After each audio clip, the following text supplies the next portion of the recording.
Hey guys, Dark Humility here. You can always catch me at twitch.tv/Dark Humility for 6 to 7 days a week of Diablo 2 action. Project Diablo 2, D2R, we do it all. We play all manners of builds, all manners of ways, and we always have a good time with all manners of fun and events. Today, we bring to you the Season 6 tier list and infographic. It is indeed that time of the season for Project Diablo 2 just before the launch of Season 6 on November 25th, 10 a.m. PT, that it is time to review all of the builds following an extensive testing in the closed beta for Season 6. However, before we get more into this, let's take a moment to thank Senpai Something and his developer team for all the hard work that they put into the balancing and the overall improvement and the shaking things up of every season as they did this time. This promises to be the most balanced season yet. This season, you're truly justified in playing more builds than ever. I can guarantee that. So without further ado, let's do an overview of what we have here for you guys here today as a resource for Season 6. I'm going to introduce the 95 builds tested late game tier list and all the other sections. So here we have the keys and the general info on the left hand side that can help you understand what you're looking at here in the rest of the list.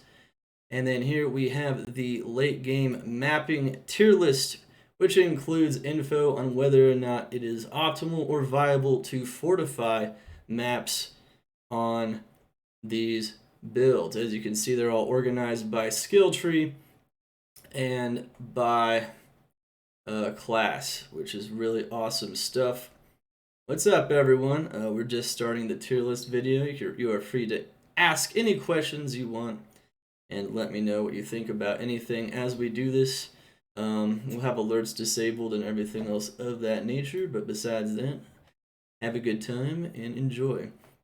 Alright, so besides that, we also have a mapping top 10 for those real meta slaves out there, the people that love the meta. The meta is often defined by the very strongest mapping builds, so people can check out a fairly, it's definitely got a level of subjectivity, but a fairly accurate list of some of the strongest mapping builds overall. And then, of course, you can check out my fun list, the builds I really enjoy playing here. You can check out the class power ranking as well, the overall just, in terms of like capability of all the late game tasks, including mapping and Ubers and everything else, and even starting capability, where the classes overall rank. And then, of course, Dungeon Buddies, which are the best group mapping builds, the group mapping builds that will really be solid for that group mapping and will give you the best group mapping experience. And then we have solo dungeon capable builds as well. Remember to type !tier list in the chat if you want to access this yourself, by the way. So these builds are capable of soloing a dungeon due to hybridized type damage. We have the starter lineup here, the recommended starter builds, which are awesome builds indeed. So we have all kinds of builds here that are going to be the top best. You'll have the best experience starting out the ladder with these builds. Not necessarily the most overpowered skills in normal Act 1 or throughout normal or nightmare, but the builds that are really going to get you going in that farming sequence. Of course, we also have the Uber lineup, which kind of takes into account Rathma, Dclone, and the normal standard Ubers in Uber Tristram, and of course organ farming as well. Like what builds tend to be very solid at those types of activities, including an overall top 10 there as well.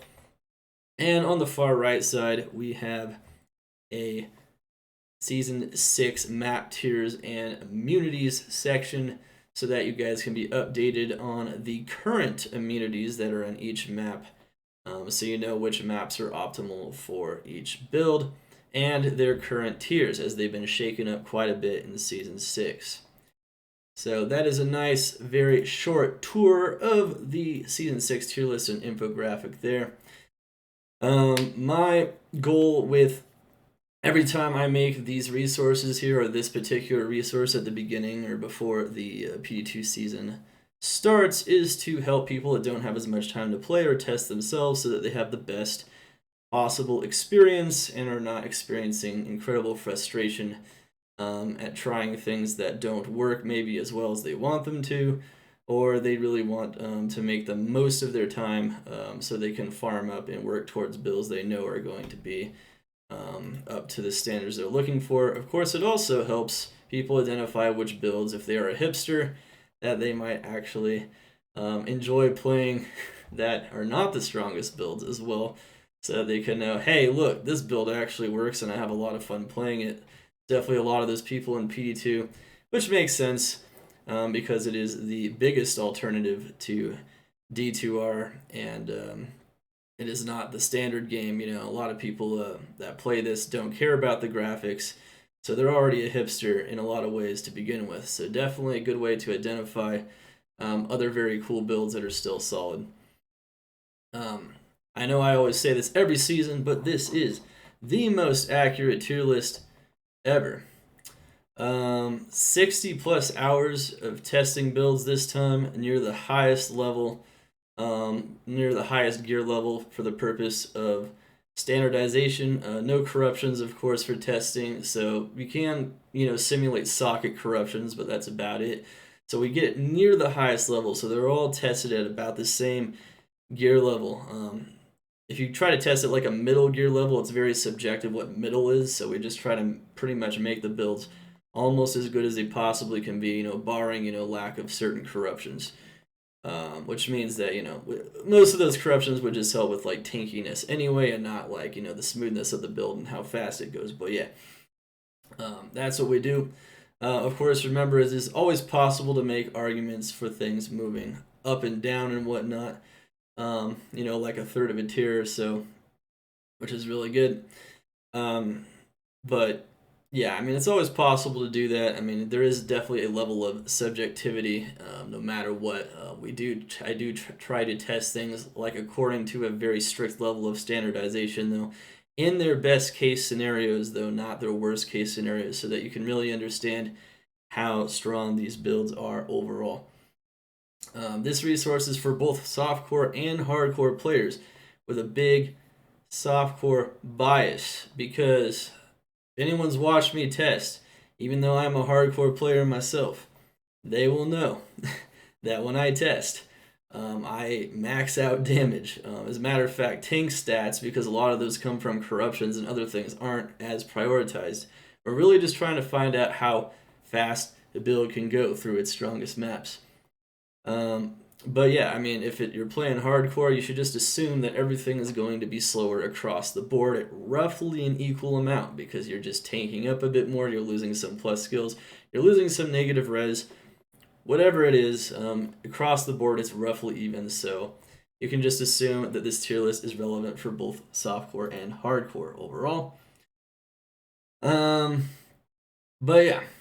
Exactly. It just depends on how many defensive stats you want to invest in. I can already tell that I'll be your best friend in this forsaken camp. But yeah, there's always an element of subjectivity here, no matter how rigorously we test things. There are many, many factors to consider, especially this season with ways to modify maps, which is the subject of this season. Fortification, the Orbs of Fortification.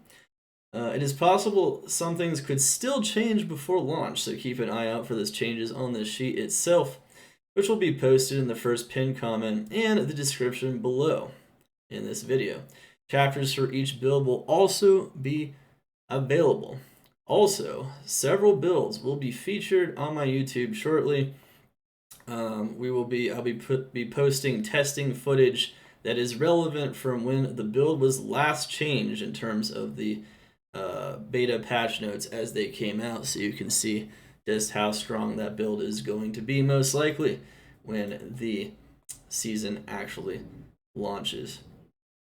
Alright, so, with all that being said, let's start to get into the meat of it.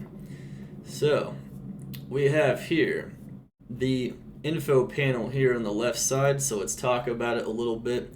This is the tier key S, A, B, C, D, and F.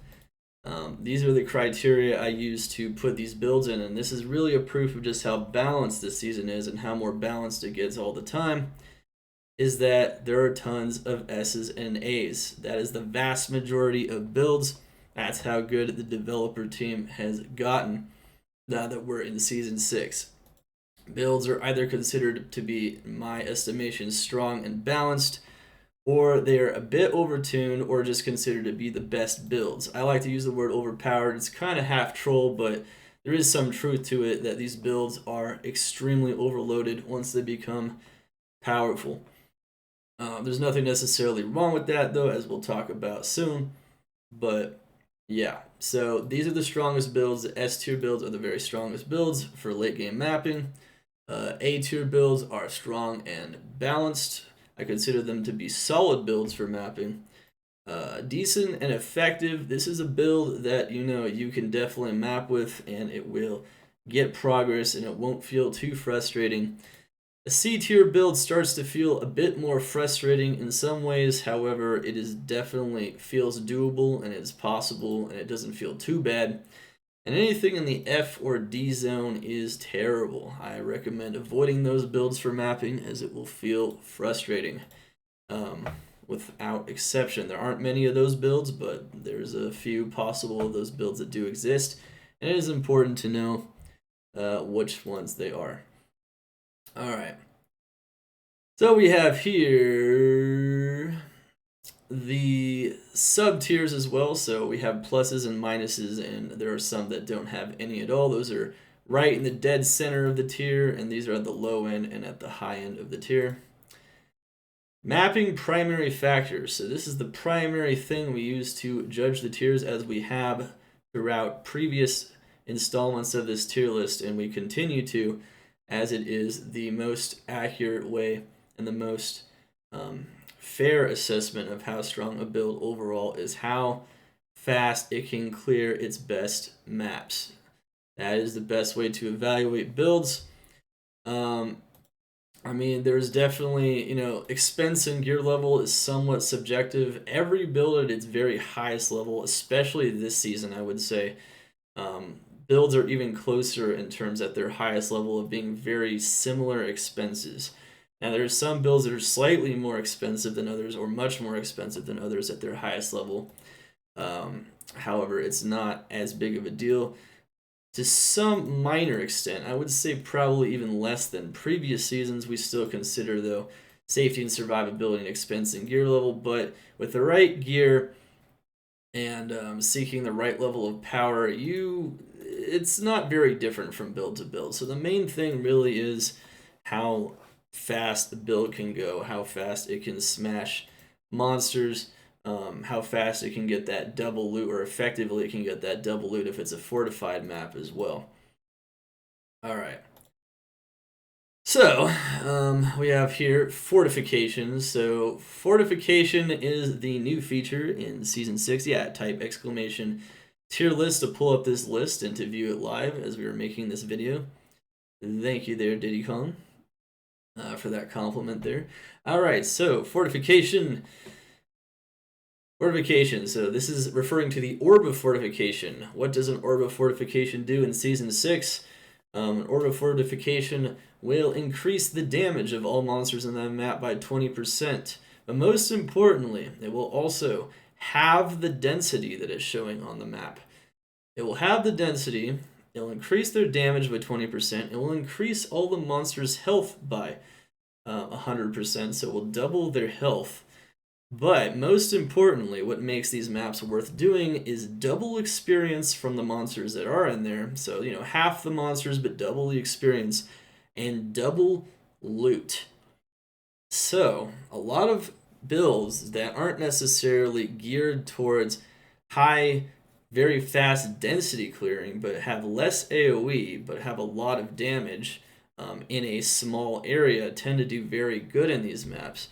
And we really had strict criteria for what builds I would consider to be viable or optimal for a fortified map, because a lot of builds really are geared towards that density clearing, and their mechanics are geared towards that.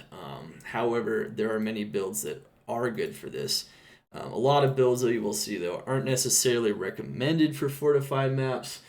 Even at their highest level, they just will be slower compared to just clearing massive amounts of monsters with lower HP, and it will feel a lot better to do this.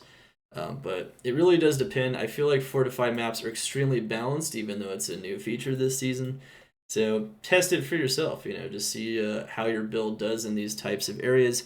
However, I do give a general guideline as to whether or not I think that build is really, for solo mapping, really geared towards that. One thing I should mention is that for the most part, it's solo mapping clear speed that is the standard. Project Diablo 2 is balanced around players 1.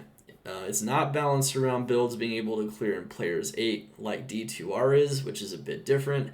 It is in group mapping, it really is about builds being able to work together to clear the map quickly, not one build being able to clear the whole map for the group. So it's a little different in Project Diablo 2, especially if you're new to it or if you don't understand how that works. Builds are not really supposed to, balance-wise, destroy players 8, even though they are capable of it somewhat at the highest level, especially the very strongest builds. So yeah, we can definitely keep that in mind, but that is not necessarily the case. And that's also the case for fortified maps as well. Dungeon Buddies, this refers to this small little infographic here with the top 10 Dungeon Buddies, which arguably haven't really even changed really since Season 5. But basically that's just a list of the strong Tier 3 and Tier 4 group mapping builds, or you could consider them the strongest group mapping builds and support builds that make group mapping so much smoother and effective in the most number of scenarios. So it's not just referring to dungeons, which are the Tier 4s, but it also refers to builds you would definitely want in your Tier 3 group mapping groups as well, as those builds are definitely going to make it just much easier overall. There's a lot of other builds that are very good at supporting these group maps as well, which I can also talk about when I get to this, that are actually kind of newly strong in this season, or could be newly strong in this season. But we'll also talk about why that might be still a little bit limited, so that's fine stuff though. And then, of course, I always have this here. This is my early game LOD content trifecta of power. If you're wondering what builds are typically going to be strong in LOD content, especially early in the game as a starter, you're looking for a combination of all three, or at least one of these factors. High mobility, big AoE, magic, or physical type damage tends to do better for clearing and farming that LOD content. And that's pretty much how it is. All right. So,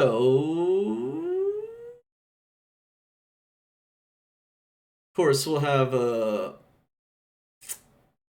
remember, of course, we will have chapters for each build, and there'll be chapters available for each build. We'll be, of course, having a bunch of timestamps for each one of these builds, so keep an eye on that. All right, so let's first talk about, before we get into each individual build and talk about like what changes have been made in the Season 6 patch that may have affected their positioning or how they seem to be performing with various approaches. And I go actually into the builds themselves. Remember, this is going to be a very long video. It always is, but that's why we separate it into a bunch of things so that you guys can check out what you might be most interested in. Of course, this is a nice overview as well, just to check it out. All right, anyway.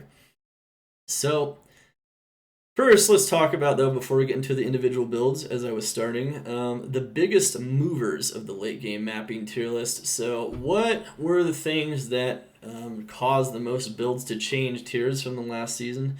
So, the biggest movers were magic damage large charms, plus the Sanctuary Aura negative magic res, so that definitely caused a lot of magic builds to get a boost.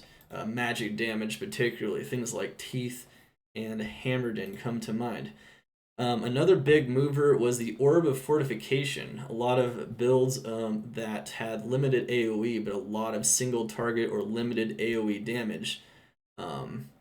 As a matter of fact, on that note, also the fact that now the splash damage is based on your skill damage and not necessarily your weapon splashing, which increases the amount of AoE damage in a lot of builds.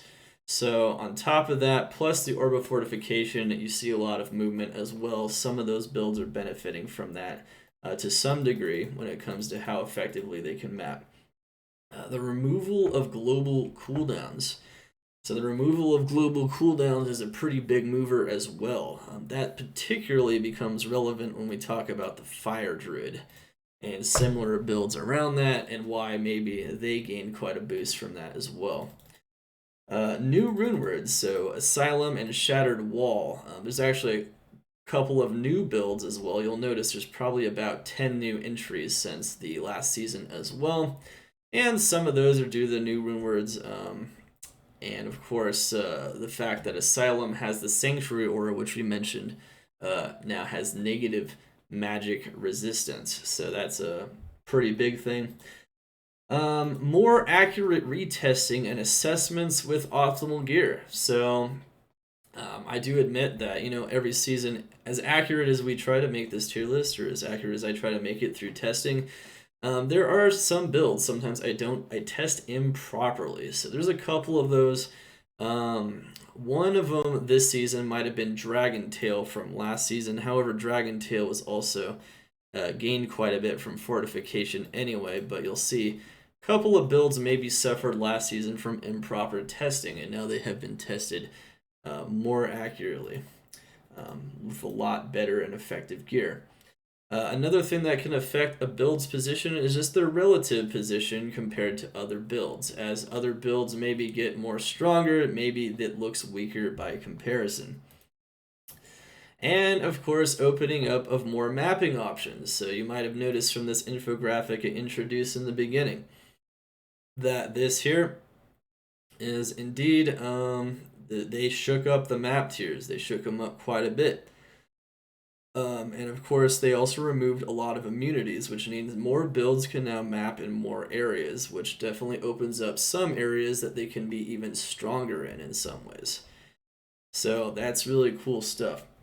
So overall, those are the biggest movers. There's other movers you can think of as well. Definitely check out the, I'll try to post a link to the Season 6 tentative final patch notes as well. So you guys are informed and you can inform yourself as to what may have affected this testing here. We have retested every single one of these builds though this season, so we don't even have data from Season 5 being carried over, which is awesome. We were able to get a new read on every build so that I can refresh my memory as to how well the build functions. Alright, and of course remember that to some extent, group mapping is taken into account here, but for the most part, this is a late game, so high level gear. These are the dream builds, high level gear. These are the things to work towards. Solo mapping tier list. One thing I should also mention is that A through S tier seems to be the point of balance this season. So it seems like what the developers are aiming for this season, maybe more than previous seasons. I've said like A plus and S minus might have been the pinnacle of balance. Seems like anything like A through S seems to be the pinnacle of balance this season, with still A plus and S minus being really the heart of a balanced build. With that though, let's get started detailing my experience with each of these builds. Builds are tested according to the best case scenarios with the build. Once again, feel free to ask questions throughout. I can also answer questions at the end. So let's go over the late game mapping tier list first, and then we will go over the rest of the infographics and kind of how I came up with some of this info as well. All right, remember type exclamation tier list in the chat if you want to access this tier list yourself. So let's get started with the Sorceress builds first. So Nova experienced a set of damage scaling nerfs. However, it's almost fitting that this is the first build we go over because Nova has always been known as one of the strongest builds in Project Diablo 2 for a very long time now. I would say for at least 3 or 4 seasons. I think maybe 4 seasons is more accurate. Nova is still the queen of builds. This build is absurd. I will definitely be posting a new video showing you guys how Stormspire and Infinity Staff can make you crush maps at lightning speed with 200 faster cast rate. I don't give an S+ designation to a build lightly. This is a build that truly stands above all other builds. It is insanely fast, and if you just care about efficiency and all you want to do is smash maps and get currency, maybe for other builds, you're going to want to work towards this build. Now, I won't lie, at the highest level, this build is fairly expensive, but so are pretty much any build, as I've mentioned before. It definitely takes a lot. This build is pretty nuts. It's crazy. 200 FCR Infinity Staff plus Stormspire. You will be lowering enemy resistance to no level that any other build can achieve. They will have no resistance. They will die in 1 or 2 shots. I do not recommend fortifying these maps though, because its damage, its core damage value is not insanely high. It's not necessarily super high, so what you're better off doing is just crushing monsters in a couple of Novas and then moving on to the next very quickly. Sitting in one spot and smashing very high health monsters isn't very conducive to how this build operates. However, that doesn't matter because it can clear so many monsters so fast that those fortified type builds just can't keep up. Not even close. Anyway, yeah, Nova's crazy. That's pretty much all I have to say about that. That's right, Lucky Luke, we're in the YouTube video right now. Yes, self-using Infinity and Stormspire Mercenary. That's correct. Feel free to ask any questions as we go through this. So even with nerfs, it doesn't feel nerfed, if that makes any sense. It still feels absurd. If you're just looking for power, that is the way to go. Charged Bolt. Charged Bolt is incredible. A lot of people, I don't think, realize maybe how strong this is. With some retesting this season, it's really clear to me just how powerful Charged Bolt is at maximum power. You have so many bolts, it pretty much vaporizes everything in front of you, and you can move very quickly and continue to spam bolts, and everything just gets vaporized with very little effort. And it is why it's considered at the low end of the S tier. However, it doesn't necessarily pierce, so that is its only limitation despite doing a ton of damage. If you want to have a very cool and fun approach, this is definitely one of my fun picks. I think it's pretty neat. Spam those charged bolts at 200 FCR, get as much negative enemy lightning res as possible, and have a good time with that. This build has not received any changes this season particularly. However, due to reassessment, it has been assigned a third of a higher tier, I believe, than since last season. I think it had this tier, though, in Season 4 as well, though, so it's kind of hard to evaluate this build. It's always hovering between like A+ and S-, so it's always around that zone.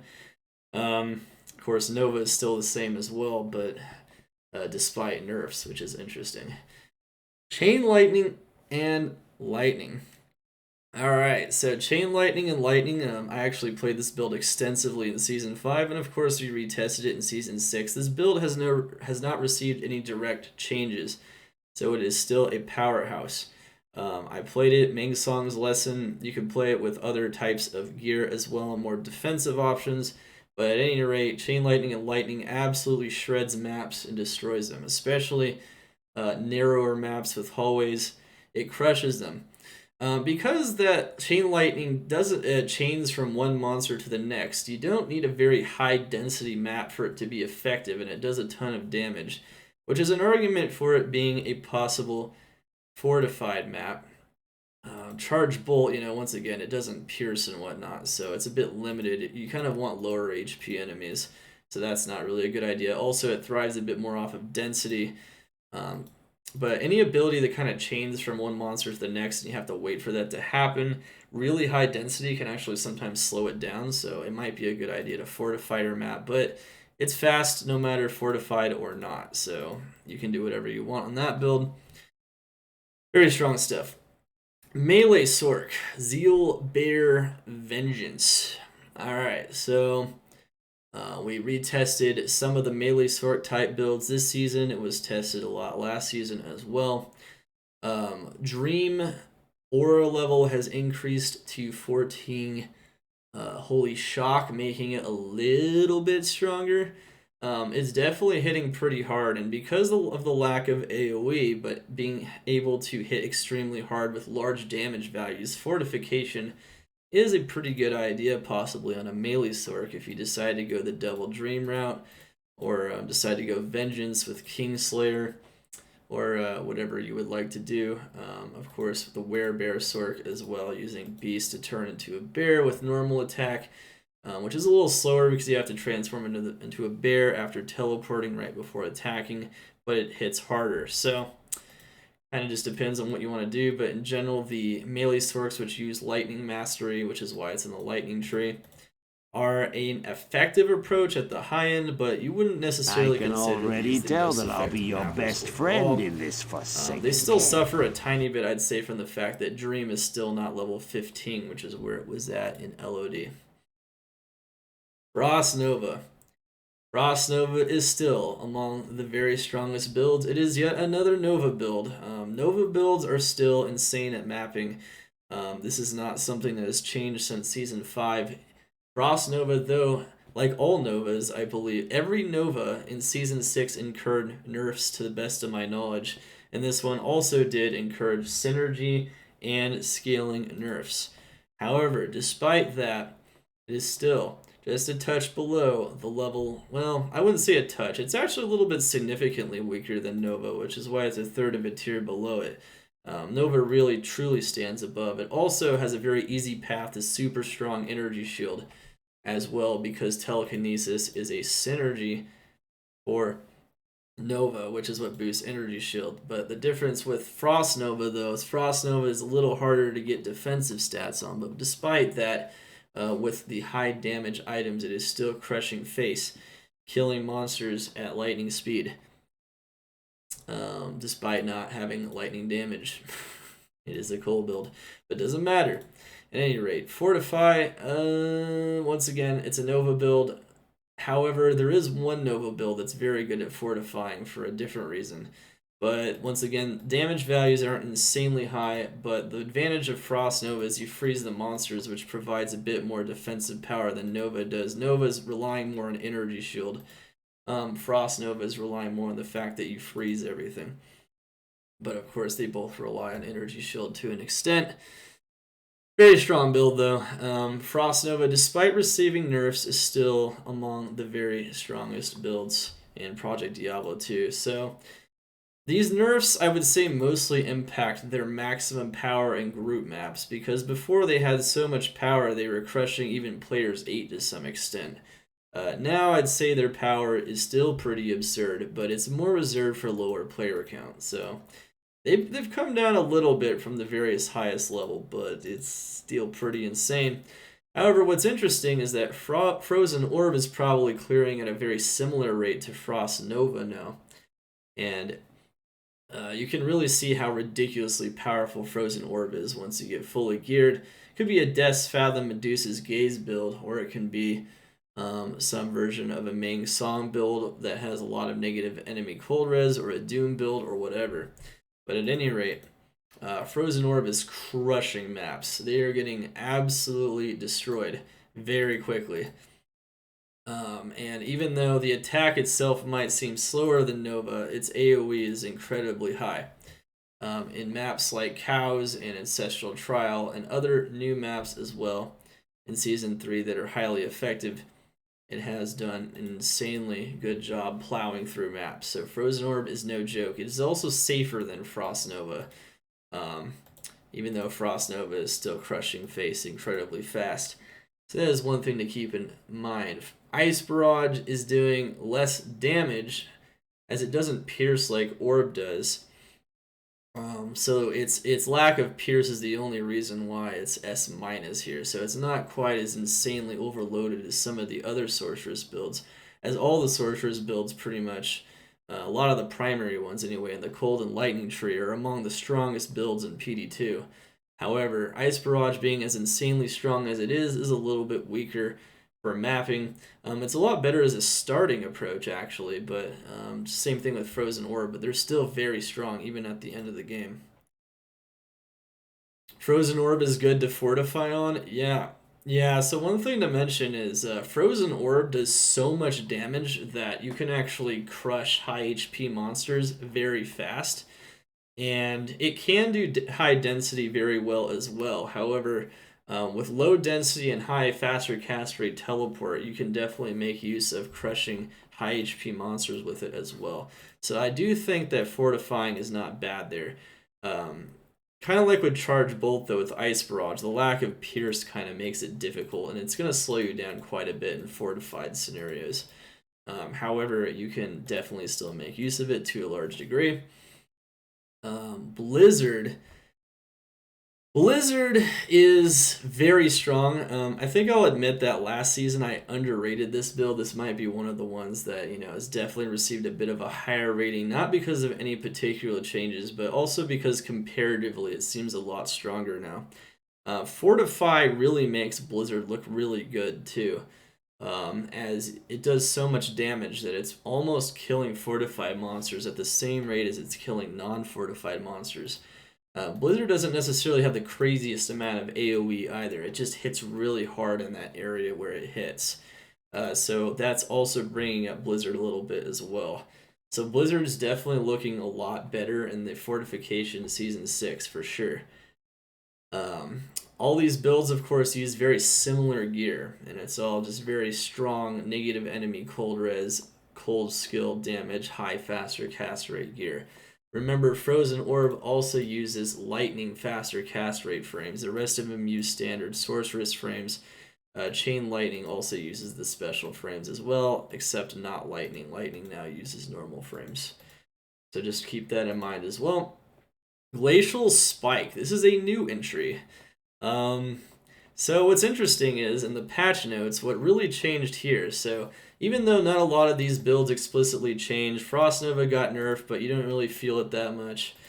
With Glacial Spike actually got a buff. So it's a very interesting buff, which, I always, my testing is called DH is Mad Lab. It's always a Mad Lab. So I see a change like that. And then I see that Glacial Spike can do 8,000 damage at the top end, and I'm like, well, with more area of effect, which it was given in Season 6, and with that much damage, I was thinking, can you just, map with this?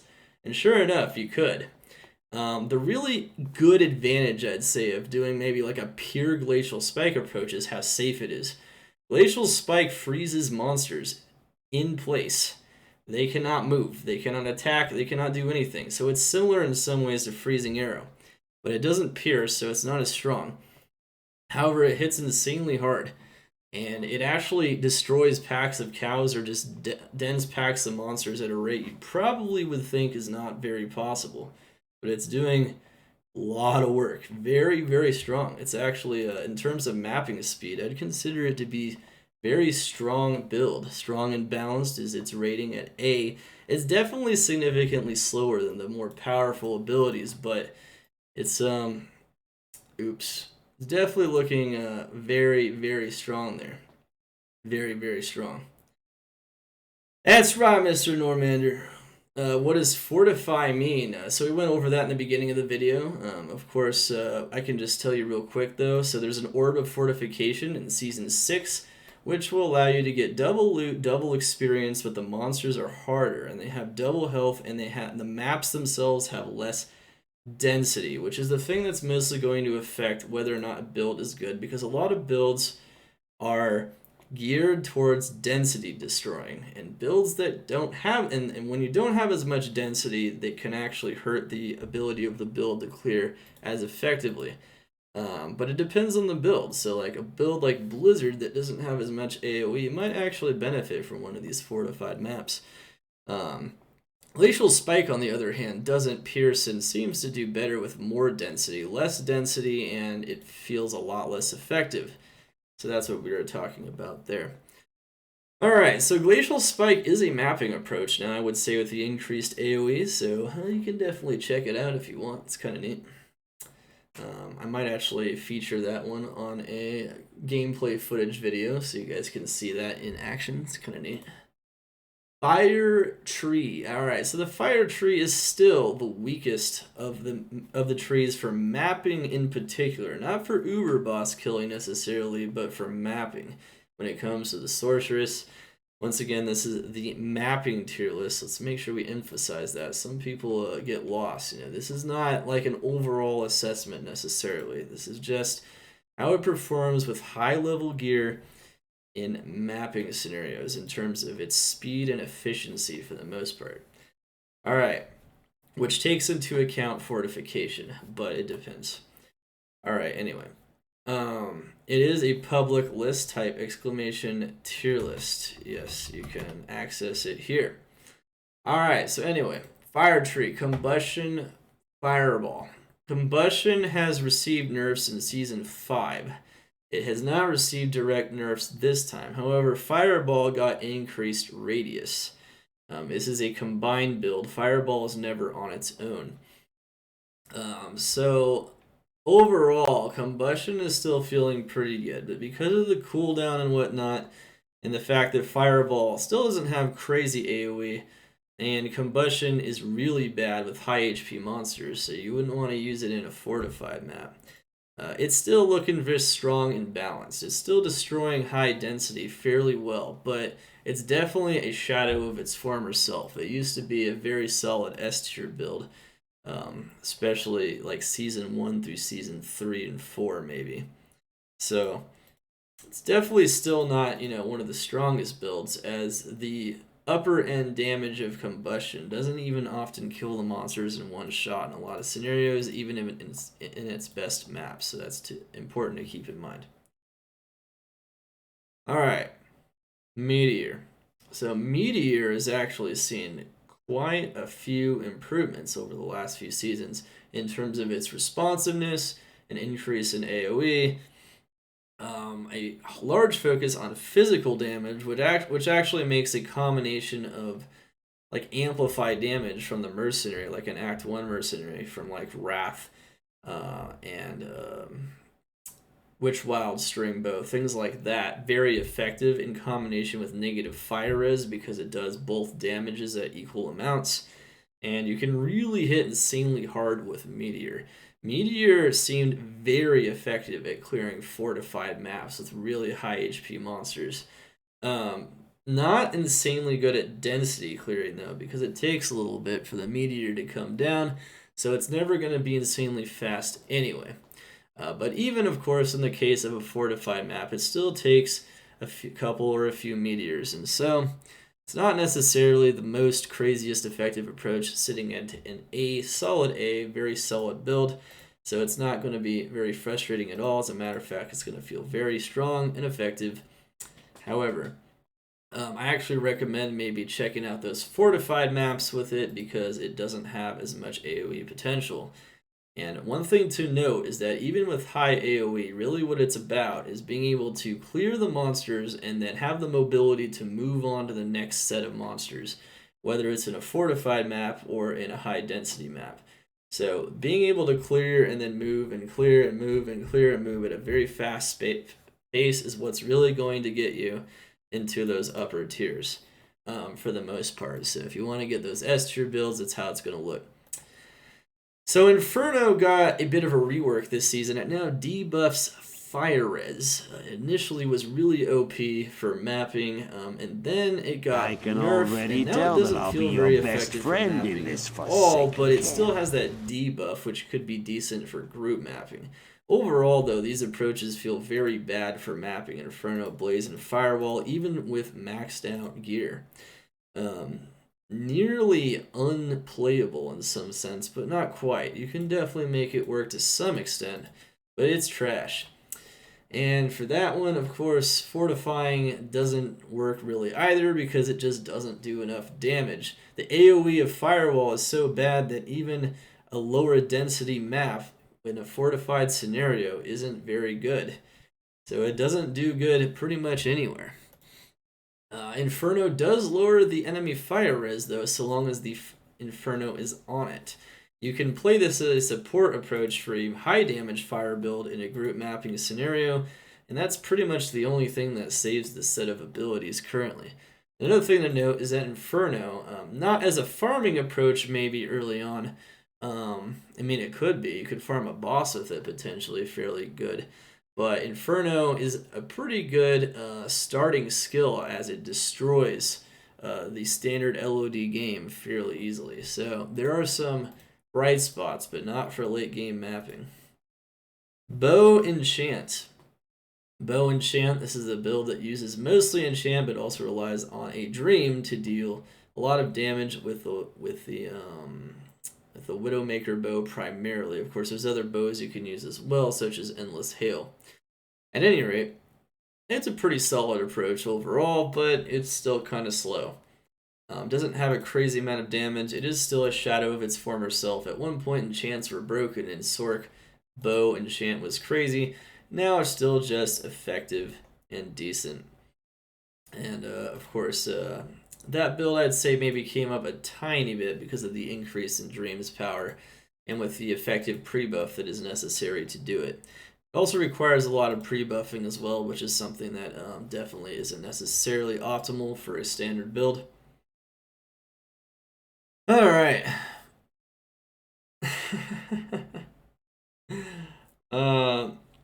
Maybe you're the meme. I mean, there's nothing wrong with golems and revives, Normander. You can do a combination of them as well, though. I did focus on testing the golems and revives separately, though. I mean, overall, it's probably going to come around. If you do any build that isn't shown here, and it's like a hybridization of some of these builds, it's probably going to be somewhere in the middle. I mean, that's pretty much all I have to say about that, especially when we're talking summoner.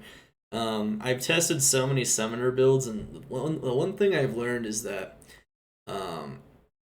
it's like putting the two together. Yeah, it's like putting the two together essentially, and there's definitely more hybridizations you can test if you ever want to. So, very cool stuff though. All right, so we are now done with Sorceress builds. I think I went over them pretty well to some extent. It's not bad at all. As a matter of fact, one thing I think I should do though before I continue on here, we should emphasize. Yeah, you know, I didn't put it here, but I think to some extent this is not actually a bad starting approach because of how much damage it does to single targets, but that is something you could do as a starter build even for farming. I guess I'll put it there. Why not? Yo, thank you so much for Xanifying. Normander, Lucky Luke, thank you so much for the support. Yeah, I know there's no alerts online, but that's okay. You're quite a beast, no matter what. Yeah, we'll put that there for sure. It's definitely a starter approach of some high magnitude. Okay, anyway, let's continue. Alright, Druid. So, Druid, Wind was already looking pretty insane with the introduction of Brimstone Rain in Season 5. Wind itself has received no changes, though, this season. However, Brimstone Rain was slightly nerfed, but it doesn't matter. Due to reassessment and its comparative position compared to other builds due to other nerfs of some of the other top builds, Wind is looking even stronger. Wind clears a whole pack of enemies in one or two twister volleys, and then literally teleports to the next at extremely fast paces, using Brimstone Rain and other negative enemy res, such as Soul Drainer, on top of 163 faster cast rate. Wind is crazy fast. They pierce through everything. It does a ton of damage. Tornado crushes bosses. The damage values, though, seem a bit more suited towards plowing through large amounts of density and not necessarily dealing with higher HP monsters, though. So we're going to say no to fortifying on that one. But, of course, remember, you can try it all for yourself. Just because I put an X here doesn't mean that you can't fortify maps with this, but that it's probably going to be less efficient to do so on that build. Most builds are capable of doing fortify. It's not that they're not capable of it, it's that it's not recommended, so keep that in mind as we continue to go through here. They're totally capable of it. It's just that it seems to be a slowdown if you do that. It seems to be a slowdown, but it depends. Arctic Blast and Hurricane. So Arctic Blast also got the Inferno treatment, but Arctic Blast, unlike Inferno, actually still crushes face in maps, and it does so much more damage. Not only that, but its cold negative res debuff is so much more impressive as well. So it's more effective for group mapping, and with a combination of Hurricane, which got a little nerf adjustment because of how powerful the cold druid was looking. So this is a druid with cold gear, negative enemy res cold gear for the most part. And of course you could use something as aggressive as a Doom Staff on that build, but you can also use Frostwind plus Medusa's Gaze, and it's still insanely strong. You basically sit on top of the pack, it dies in like 2 hurricane ticks, even like packs of cows. Arctic Blast will debuff things further, making it to where no matter how high the HP of the monsters are, it will crush them. Because a combination of these skills does result to a bit of a slowdown in mobility, you might be better face sitting on higher HP monsters that give double loot. So I put a nice check mark next to that one. This build is looking stronger than ever. I would have said this build was probably just decent and effective before, but with the introduction of fortified maps and the sheer power and debuff of Arctic Blast and Hurricane now, that build is looking pretty strong. And in group scenarios, you also got the CC as well. So, and of course the negative cold res debuff for other cold builds. It's still not like looking like the fastest mapper necessarily, because it does require waiting for some ticks of damage and things of that nature. However, this is definitely not a meme anymore. We're not. Once we're out of the B tier, you can firmly say that it's out of meme territory. Very strong build. Another build that may have been meme territory seasons ago is now one of the strongest mapping builds in the game. And this build has just been getting stronger every season since season 4. It is the Fire Druid with the physical approach. And what has really changed this time is the removal of global cooldowns has made the Fire Druid, he is now Durango Unchained. He is massive amounts of damage very quickly. You can come right in with a volcano, smash most of the monsters, and then launch molten boulders and teleport at 163 FCR and just launch the map into oblivion. It is a very strong build, this combination of abilities, as it shows right here. And it does so much damage even in a small area as well with Volcano and Molten Boulder that you can also deal with high HP monsters very effectively. So Fire Druid has never looked stronger than in Season 6. You definitely should check out its maximum potential. Of course, keep in mind you can use Infinity, but you could also use Wrath to rely on a lot of the physical damage, and you could use negative res on top of it. So there's a lot of different approaches that are more tanky or less tanky, but remember you also have summons to rely upon for tankiness as a druid. Very good stuff. Pure Fire approach, and of course Brimstone Rain, which has negative physical res, already brought it up last season. So with a combination of fortified maps and removing the chains off of these abilities and chaining these abilities effectively, this build is starting to become a monster. Fire. Pure Fire Fissure Firestorm. Yes. This build is starting to rival even some of the other builds as well due to the removal of global cooldowns. The Pure Fire approach doesn't seem quite as effective as the Hybrid Fire physical approach of the physical focused abilities of the Fire Tree. But now I would say it's a very distinct approach that actually works due to the removal of global cooldowns. So now I would say this is a distinct approach where you just want to use Volcano, Molten Boulder, and Armageddon and not use these other two skills at all pretty much. Maybe Firestorm to some extent for single targets, but that's it. Now there's like a pure fire approach where you just go Infinity and you go as much negative enemy fire as possible, and Fissure and Firestorm are crushing face as well. Firestorm also crushes AoE to some extent, but mostly destroys smaller packs and single targets, whereas Fissure can be used. Firestorm is used in between, of course, and you just use Firestorm in between each fissure and just smash. Pretty strong, very strong, I would say.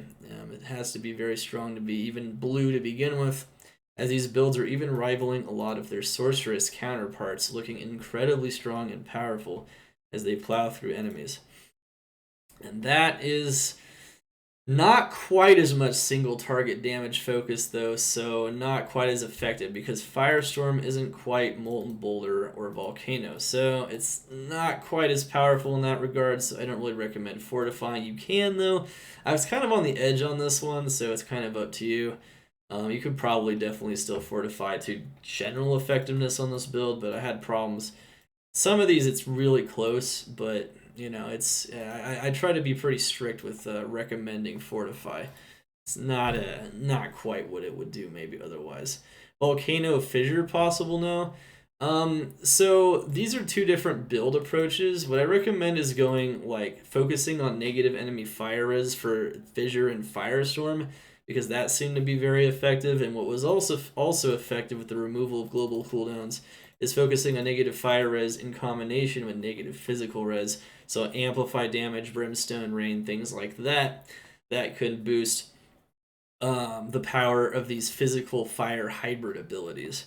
So there's like two different builds here now, essentially. You could combine, you could use Volcano and Fissure, but it didn't feel quite as effective because Molten Boulder is insane. When you have 163 FCR, you launch those boulders and it flattens everything. So it's a bit better to stick to the various approaches from my testing, but you could do kind of what you want. There's definitely other hybrid approaches, once again, and you can always attempt to... I mean, there's an infinite number of builds, really, you can do if you really want to. There's 95 builds that have been tested here, so I try to focus on, because of how much testing it already takes, on the primary dominant approaches, you know, the ones that are like, and there's a lot of them, but so I'll try to focus on those if possible. All right, so what do we have here next? We have our Werebear Shockwave. So now we're getting into the shape-shifting tree. Now Shockwave has received no pertinent changes except for a slight nerf to Brimstone Rain. It is a physical damage build. However, overall it's still performing just like it did last season. It got retested. It is still solid. The main thing that slows it down is that it's a bear, so you're not moving around with Gust. You can have Vigor Aura though, and you can have an Amp Bow on the Mercenary, so it's very effective in that way, that you can still run very fast. You also have Hunger, but you have to stand there to cast Shockwave, which still flattens enemies pretty fast, but then you stand there and cast it, and then you run ahead, and then you stand there and cast it, and it's just slower than some of the builds with more mobility.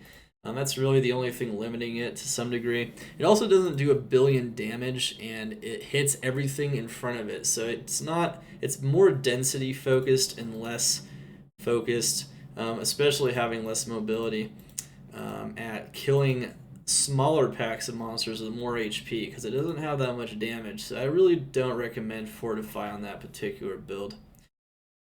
Yeah, they really did, Casey, for sure. Alright, so this is one of the ones that's going to be one of my favorites to go over here, period. So, for the last couple seasons, Rabies has been seeing, particularly in Season 5, some pretty significant buffs to its spread and ability to react. In this season, it spreads so much faster, and the spread range has been increased. With that, major mechanical changes tend to be more impactful than small numbers changes, and you really see that with Rabies. Rabies is crazy now. You will touch a cow and the whole pack will be flattened in a split second. It is it is nuts. It is insanely fast spread, insanely fast damage. Rabies is definitely on the up and up, and now it is one of the fastest mapping builds in the game. truly showing off its stuff. As long as you get maps with high density, that's really the key, which is one of the reasons why I don't recommend fortifying, because this ability really thrives off of density. The less density there is, the more monsters you have to spread your rabies to, the more things you have to touch, which is really going to slow you down. And also, has a limited amount of damage that it can do as well, even though it's very high, which means that very high HP monsters are going to be frustrating to kill with it, so I don't really recommend fortifying with them. However, it's okay, because with really high density, it will smash and destroy huge packs of monsters instantly. You just touch one monster, run a little bit ahead with your Feral Rage speed, hit another monster a little bit in front of it, everything just starts dropping all around you. It's it's pretty crazy fast. It's keeping up with the fastest builds, and it's definitely one of the really big movers of Season 6, I think. So you're definitely going to want to invest in a Rabies build. If you've never played it before, now is the time to play it. Wolf Fireclaw. Wolf Fireclaw. I should also mention with Grief or Plague Bearer, you're going to have very good results. Max block is usually advised, but there's plenty of shields where you can get more plus skills, and you can get sockets for facets, negative enemy poison res. There's plenty of ways to take advantage of this as well. You could also use like a plague. Of course, the mercenary can also just proc lower res using Pus Spitter. You can get negative enemy poison res with Curing Wind. Actually, no, wait, no, not this poison build, sorry. That would be other poison builds. This one has Poison Creeper built in. Poison Creeper is also more responsive too. So everything about this build is just more responsive and more powerful. You might think a shapeshifting build could never receive an S tier rating, but this build really defies expectations. I'll definitely be posting a video highlighting the power of Rabies for sure. Hergs, what's up, man? How you doing? Thank you so much for launching Zane Attack on the stream, Kenny. Hope you're having a great day. Everything is in my VODs currently. I'm going to be taking them out of my VODs and posting them on YouTube for more convenience, though, so you guys don't have to comb through my VODs. So I will be doing that shortly. Alright, Fireclaw. Let's go. Fireclaw is beastly. Fireclaw is looking very strong. It's looking a little stronger this season. It got a small buff, but I'm going to be honest, the small buff isn't insanely impactful. It mostly kind of just feels like a weaker Fury, which we're about to get to a second. The Firestorm effect just doesn't feel as impactful as maybe it should. I don't exactly know, but like it definitely gets some AoE, but the AoE itself doesn't feel insanely powerful, even with good gear. So you're hitting really hard still with any standard weapon choice on Fireclaw. Because there are a number of them, but yeah, it's still what it is though. It's still what it is. It's like a little weaker than maybe it could be in that regard. I mean, a lot of approaches use Phoenix and some other things, but it doesn't really matter too much. It's still solid though. It's very solid. You're gonna feel good doing it, but it's not gonna feel insanely powerful or anything. It'll be pretty good. Wolf Fury.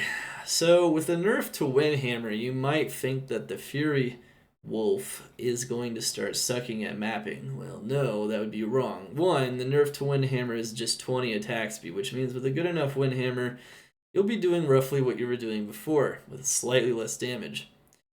However, one thing to note is that I would say other weapon options, such as Tomb Reaver with certain corruptions, and certain corruptions in general, now, like, on Rib Cracker, Tomb Reaver, and, like, also especially Barizza, which is a crossbow, I know, you could use a crossbow in two hands, are really starting to see a lot of power. As a matter of fact, Barizza can almost one-shot even fortified monsters with its lack of AoE. So you're definitely going to want to take advantage of the fact that this build is looking insanely strong for hitting monsters in a limited AoE area. It's still more AoE than it was because it now takes into account skill damage. And even with the nerfs, the Fortify is actually bringing it up a little bit. So Fury's hitting really hard and very fast in fortified maps. So Fortification is a very good strategy if you want to map with a Fury Druid, and I definitely see that being a dominant approach. So, yeah, I see some people are asking about Fortification still. Yeah, we've gone over it a few times now, but I'm glad some of you guys are answering that in the chat for sure. Let's get over to Bear Mall. Yeah, you guys can also answer questions too in case people are not, they haven't been paying attention to the Senpai's developer streams or the patch notes or the testing. You can talk to them about just exactly how that works. Yeah, so it's pretty cool. All right. Yeah, double loot. The monsters are dropping. They're rolling from their loot table twice. It's pretty cool stuff. All right, Bear Mall is a very similar situation. However, it doesn't move quite as fast, and it's a little clunkier than Fury. It's kind of how it's always been. But with Fortification and how hard Maul hits, it's looking stronger. It's definitely looking like a very decently effective map approach here. Very strong and balanced mapping approach. It's hitting very hard and it's crushing mobs with its strongest weapons. Things like Bariza and Measure Smiths and other very cool items, definitely looking very powerful on a Maul Druid. You should definitely check them out, of course. Plenty of other options, though. Definitely. One thing to keep in mind is that Windhammer is still a very effective approach. It's just not quite as dominant. So there's just more options now. There's just more options. I mean, Bariza even freezes and has negative Fizz res, so it hits really hard. And you can still splash with something like Steel Rend, so it's pretty cool. Anyway, cool approaches, very good stuff. Fortification, bringing up some builds that always hit really hard in a melee scenario, but because of the density focus that has been the sole focus of maps until Season 6, some of these builds haven't really seen quite as much power, but now they're definitely seeing a lot more benefit. And even if they're still not overall the strongest mapping builds, they're not as far behind as they were, and they're just getting closer. Summon Tree. Let's go. We got, so this is pretty standard stuff, I think, in this regard. Summon Druid has never been one of the strongest mappers, and even for Fortify is good because if you telestomp the less density, it actually kills them very fast. But not as fast as some things, and as a mapper, Summon Druid is really crazy as a starter approach, and it can be very crazy in some Uber scenarios. However, as a mapping approach, it's always been just safe. It's always been the the couch and potato chips build. You can just play with one hand. There's nothing wrong with playing this build and just enjoying and chilling out as loot drops and your monsters kill things pretty much with very little effort. All you gotta do is teleport here and there, and everything pretty much does the work for you. And it's a very solid build.